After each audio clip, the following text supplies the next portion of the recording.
Good morning to all of you. कल हम लोगों ने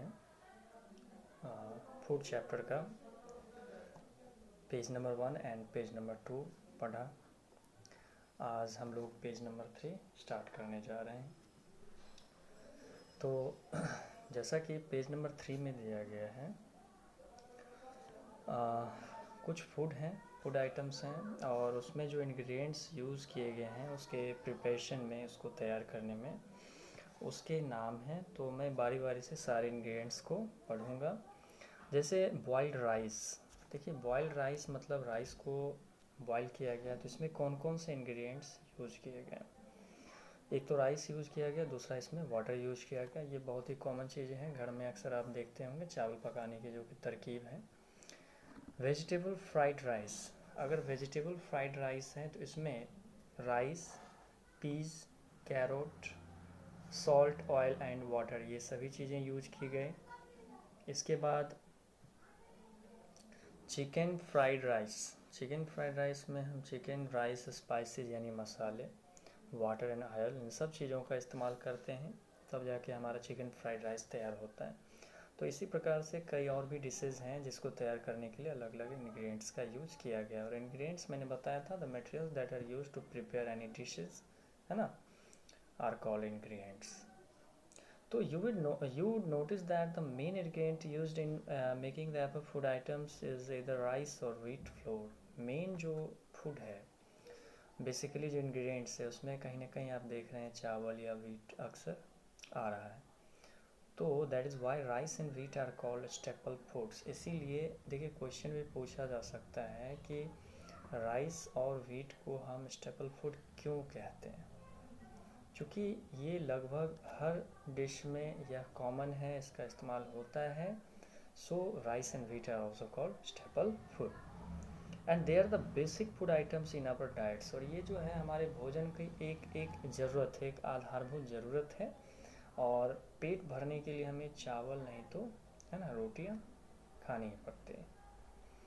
you need certain ingredients to prepare a particular dish. और इसके अलावा कुछ अलग हमें इंग्रेडिएंट्स की ज़रूरत होती है कुछ डिफरेंट डिश को तैयार करने के लिए। Some food items need just 1 और 2 वेयर एज अदर्स में नीड मोर इंग्रेडिएंट्स। किसी चीज़ में एक या दो डिशेज में भी फूड प्रिपेयर हो जाते हैं, बट किसी किसी चीज़ में हमें 2 से ज़्यादा इंग्रेडिएंट्स की आवश्यकता होती है। सम स्पाइसेस हैव मेडिसिनल वैल्यू, देखिए कुछ मसाले होते हैं और मसाले का इस्तेमाल मेन इंग्रेडिएंट्स के तौर पर किसी भी डिश को तैयार करने के लिए किया जाता है। तो ऐसा माना जाता है कि जो मसाले होते हैं उसका अपना एक वैल्यू है, अपना मेडिसिनल वैल्यू है। इसका आयुर्वेदिक उपचार में काफ़ी ज़्यादा उपयोग किया जाता है। वाइल अदर्स में इवन हैव स्पेशल रिलीजियस और सोशल सिग्निफिकेंस। और इसके अलावा इनका कुछ सामाजिक और कुछ धार्मिक पहचान भी है। अब जैसे मैं कुछ उदाहरण लूँ, जैसे तुलसी, इसकी जो पत्तियाँ हैं, इसका इस्तेमाल लोग जब खांसी, सूखी खांसी या सर्दी जुकाम ये सब हो तो इसमें इसका काढ़ा पीना ज़्यादा कारगर माना जाता है। इसके अलावा अदरक है, हल्दी है, काली मिर्च है, लहसुन है, गार्लिक, इन सभी चीज़ों का इस्तेमाल हम अलग अलग बीमारियों को दूर करने के लिए करते हैं। तो हर प्रकार के मसालों का अपना एक आयुर्वेदिक उपचार के तौर पर एक अपना एक योगदान है, इसीलिए इसका ज़्यादा महत्व है स्पाइस का। And it is important to notice that most food items need water as an ingredient for cooking. और एकदम ये ज़रूरी है कि कोई भी हम फूड आइटम्स तैयार करते हैं उसमें वाटर कंपलसरी, वाटर यानी पानी, कोई भी इंग्रेडिएंट्स को तैयार करने के लिए पानी ज़रूरी होता है। And water is required both for cooking and digestion. अब जानते हैं कि भोजन पकाने की बात करें या भोजन खाने के बाद अगर हम बात करें तो पानी पीना ही पड़ता है, ताकि यह भोजन को अच्छी तरह से हमें हमारे शरीर में, है ना, पचा करके उससे हमें एनर्जी प्रदान करें। And do you know that some ways of cooking do not require water. और क्या आप जानते हैं कि कुछ ऐसी तरकीबें हैं भोजन पकाने की जिसमें पानी की ज़रूरत नहीं होती। दोज मेथड्स आर जैसे फ्राइंग, ऑयल में सीधे हम कोई भी डिश को तैयार करने के लिए, जैसे चिप्स है, तो उसे हम डायरेक्टली ऑयल में फ्राई कर लेते हैं, तो उसमें पानी की ज़रूरत नहीं होती है। बेक करना जैसे केक वगैरह है, इसमें हमें पानी डालने की ज़रूरत नहीं है। इसके अलावा ग्रिलिंग करना, रोस्टिंग करना, पकाना, एंड नाउ माइक्रोवेविंग जिसमें भोजन को कुछ समय के लिए डाल दिया जाता है ताकि उसमें जो भी एक तो भोजन भी पक के तैयार हो जाता है और कम समय में, और उसमें जो है जर्म्स के जो होते हैं अगर कुछ लक्षण है तो वो भी ख़त्म हो जाते हैं और वो फुल्ली प्रोटेक्टिव फूड होता है। Can you name a few dishes that are cooked without using water? तो क्या इस प्रकार से आप कुछ ऐसे फूड आइटम्स या डिशेज हैं जिसमें पानी का इस्तेमाल नहीं किया जाता है? तो आपको कुछ ऐसे डिश के नाम लिखने हैं। अब हम बात करेंगे सोर्सेज ऑफ फूड की। देखिए, sources of food, the food that we eat either comes from plants और फ्रॉम एनिमल्स। भोजन तो हम करते हैं तो वो बेसिकली दो चीज़ों से प्राप्त होता है। इसके जो मुख्य स्रोत हैं, एक एनिमल्स और दूसरा plants. For example chapati, rice, dal, vegetables, fruits and spices all come from plants. ये सभी पौधे से प्राप्त होते हैं। तो let us take some other examples of food items. कुछ हम ऐसे उदाहरण लेते हैं, such as milk, paneer, curd, eggs, fish, chicken, meat etcetera. ठीक है, तो ये सभी जो हैं कुछ ऐसे उदाहरण हैं। इसके अलावा what is the main source of this food items? आखिर इन सारे फूड आइटम्स के मुख्य स्रोत क्या क्या हैं? तो they all come from animals. देखिए, ये जो मैंने उदाहरण लिया, मिल्क, पनीर, एग्स, मीट, ये सब स्वाभाविक है, ये सब एनिमल से ही प्राप्त होता है, तो इसका मुख्य स्रोत है animals. We usually get milk and all milk products from cows और बफेलोज। और ये जो मिल्क प्रोडक्ट की बातें करते हैं, ये जनरली हमें गाय नहीं तो भैंस से, है ना, इसके दूध का इस्तेमाल हम इन चीज़ों को तैयार करने के लिए करते हैं। एंड मीट फ्रॉम चिकन्स और गोट्स, और मीट जो है हमें या तो चिकन से नहीं तो गोट से प्राप्त होता है। इसके बाद thus we see that our sources of food are mainly plants and animals। तो ऐसा हम देखते हैं कि जो मेन सोर्स हैं भोजन के वो कहीं ना कहीं प्लांट्स और एनिमल्स ही हैं। And never forget that animals gate their food from plants. और हमें ये भी नहीं भूलना चाहिए कि जो भी एनिमल्स हैं वो अपना भोजन कहीं ना कहीं प्लांट से ही प्राप्त करते हैं। तो this means that plants are the main source of food for animals and humans. तो हम कह सकते हैं कि प्लांट्स जो है वो एनिमल्स और ह्यूमन इन दोनों का मुख्य आहार या मुख्य स्रोत है, प्लांट्स।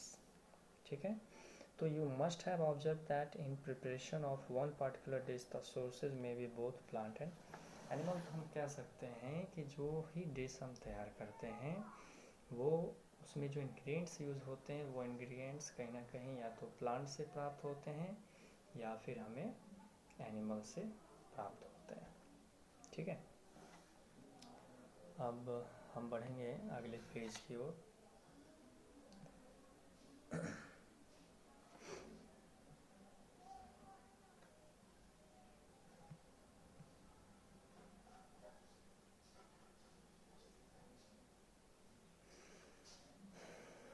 तो चलिए स्टार्ट करते हैं। अब कहता है can you think of any other source of food material? क्या आप कोई और भी मतलब तरीके हैं, सोर्स हैं जिससे हमें फूड मटेरियल्स प्राप्त हो सकते हैं? तो इसके बारे में हमें विचार करना है। तो let us prepare a list of food items, their ingredients and the sources from where they are obtained. तो चलिए एक लिस्ट तैयार करना आप लोगों को फूड आइटम्स के, कि उसमें कौन कौन से इंग्रेडिएंट्स यूज किए गए और वो इंग्रेडिएंट्स कहाँ से प्राप्त किए गए। ये सारी चीज़ों का आपको एक लिस्ट तैयार करना है, ये आपको करना है। तो सबसे पहला एग्जांपल है फ्रूट कस्टर्ड। फ्रूट कस्टर्ड एक डिश है जिस कस्टर्ड में बेसिकली हम दूध और इसमें कस्टर्ड पाउडर, शुगर सिरप, इसके अलावा जो डिफरेंट फ्रूट्स का इस्तेमाल हम करेंगे। देखिए नाम में फ्रूट कस्टर्ड है तो उसमें फ्रूट्स का ऑब्वियसली इस्तेमाल होगा। इसके लिए हम एप्पल, बनाना, चेरी, अंगूर और पिस्ते, इन सब चीज़ों का हम इस्तेमाल करते हैं। अब हमें ये देखना है कि एप्पल्स वो तो प्लांट से मिलेगा, उसके बाद बनाना ये भी प्लांट्स प्रोडक्ट है, मिल्क ये एनिमल प्रोडक्ट है, कस्टर्ड पाउडर ये भी कहीं ना कहीं प्लांट प्रोडक्ट है। तो यहाँ जितने भी चीज़ें आए इन सब के बारे में आपको कैटेगरी वाइज लिखना है कि कौन सा प्लांट प्रोडक्ट है, कौन सा एनिमल प्रोडक्ट है। तो इस तरह से आपको कई और टास्क दिए जाएंगे जिसमें आपको अलग अलग डिश और उसमें यूज किए गए इंग्रेडिएंट्स फिर वो कहाँ से ऑब्जर्व किए गए, कहाँ से प्राप्त किए गए, ये सब का आपको एक लिस्टिंग तैयार करना है, ठीक है। तो देखिए, have you ever visited a farm, क्या आप कभी फार्म घूमने गए हैं? जैसे goat farm, cow farm, sheep farm, horse farm. तो यहाँ पर जब आप जाओगे तो you must have seen farmers growing crops such as rice, wheat, maize etcetera in their field. तो आप वहाँ देखते होंगे कि जो किसान होते हैं, जो खेती करते हैं अपने खेत में, या तो गेहूँ, मक्का, धान, ये सब चीज़ें कहीं ना कहीं उपजाते हैं। तो in their fields this crops are usually grown in rows. तो अक्सर वे फसल एक कतार में उपजाए जाते हैं। The rows are made of ridges and furrows, do you know why? अब जो कतारें होती हैं एक्चुअली उसमें छोटे छोटे खांचे बने होते हैं, आखिर ऐसा क्यों क्यों ऐसा बनाया जाता है? उसमें फ्यूरोज मतलब छोटे छोटे जो है नीचे से गड्ढे क्यों किए जाते हैं उसमें?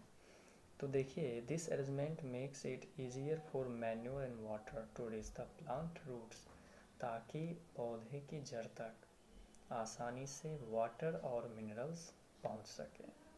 इसीलिए इसीलिए पौधे जो होते हैं कतार में लगाए जाते हैं और उसमें छोटे छोटे रिज या फ्यूरोज बनाए जाते हैं। And when the plants are fully ripe, when the fruits या crops fully ripe, we get grains from them. इसके बाद हम उससे अनाज को ऑब्टेन करते हैं जब फसल पक जाता है। And this grains are harvested after that. इसके बाद हम फसल को काट लेते हैं, फिर उसे क्लीन साफ करते हैं, पैक करते हैं, hold in the market, I mean sold in the market, और इसे हम मार्केट में जाके बेच देते हैं। तो ये था मेथड, किस तरह से किसान जो है फसल को अपने खेतों में लगाता है, सूख जाता है, फिर उसे मार्केट में जाके सेल करता है, उसे बेच देते हैं। अब देखिए कि फूड फ्रॉम प्लांट्स में सबसे पहले जो आता है वो है सेरल्स या ग्रेन्स। तो any plant of the grass family that gives us grains such as wheat, maize, oats, rice etc. is called cereal. ये सभी cereals हैं। and cereals form the major part of our diet. ये हमारे भोजन में, आहार में सबसे ज़्यादा इस्तेमाल किया जाने वाला एक खाद्य पदार्थ है। In India we mainly eat wheat, rice, maize, jowar and बाजरा। भारत में सबसे ज़्यादा चावल, इसके अलावा रोटी यानी कि गेहूँ, मक्का, ज्वार, बाजरा, यही सब लोग खाना पसंद करते हैं, तो ऑब्वियसली इसे ही उपजाएंगे। अब जैसे दाल की बात करें, पल्सेस, तो these are mostly the seeds of some plants that are eaten as food. ये पौधे के बीज ही हैं जिसे हम भोजन के तौर पे खाते हैं। And they are generally a rich source of plant proteins. और ये प्लांट प्रोटीन से भरपूर होता है, प्रचुर होता है, और इससे हमें काफ़ी मात्रा में प्रोटीन मिलता है, इसीलिए हम पल्स अपने आहार में ज़रूर खाते हैं। We get a variety of pulses from plants. अब हमें कई वेराइटी के दाल है ना पौधे से प्राप्त होते हैं। Pulses have high nutritive value, क्योंकि इसका जो पोषक आहार जो एक महत्व है काफ़ी अधिक होता है, इससे अधिक पोषक तत्व हमें प्राप्त होते हैं। अब जैसे name some commonly eaten pulses, आपको कुछ ऐसे कॉमन या साधारण दाल के नाम लिखने जिसका इस्तेमाल आप ज़्यादा करते हैं। तो do you know that pulses can be ground and different food items can be prepared from the floor और पेस्ट, ठीक है। तो क्या आप जानते हैं कि पल्स जो हैं वो ग्राउंड के अंदर उपजाए जाते हैं, and different food items can be prepared from the floor और पेस्ट, और अधिकतर जो फूड आइटम्स होते हैं वो या तो उसके आटे से या फिर उसके पेस्ट से, इनसे तैयार किए जाते हैं, ठीक है। तो आटा तो आप समझ ही गए होंगे, और जैसे कि चना है, चना का दाल है, उसे पीस दो तो वो बेसन हो गया, बेसिकली वो एक फ्लोर हुआ। बट पेस्ट दैट मीन्स कि उसे पानी में घोल के उसमें सॉल्ट डाल के थोड़ा सा स्पाइस डाल के उससे कोई ऐसा डिश तैयार करना, तो वो पेस्ट हो गया।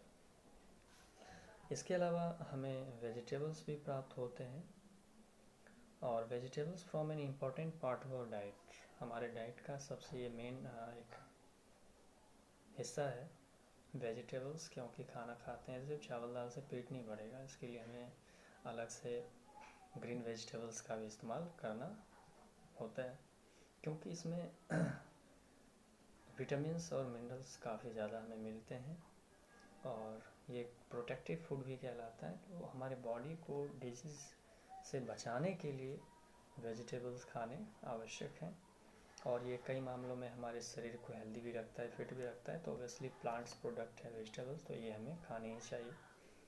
और इसमें कई ऐसे उदाहरण हैं जिसका इस्तेमाल हम लोग डेली अपने आए दिन अपने डेली लाइफ में, अपने डेली डाइट में खाते हैं। तो आज हम लोगों ने पेज नंबर 3 और पेज नंबर 4 पर चर्चा किया है। अगले दिन हम लोग पेज नंबर 5 और 6 को कंप्लीट करने का प्रयास करेंगे। तो आप लोगों की डिमांड पर ही मैंने पुनः इस अध्याय को स्टार्ट किया है, चूँकि मैं पहले भी ये चैप्टर पढ़ा चुका हूँ, बट फिर भी मैं दोबारा कोशिश कर रहा हूँ कि चैप्टर को मैं कंप्लीट करूँ, पेज बाय पेज ही मैं पढ़ाऊँ, और इसका कोई टर्म छूट ना जाए।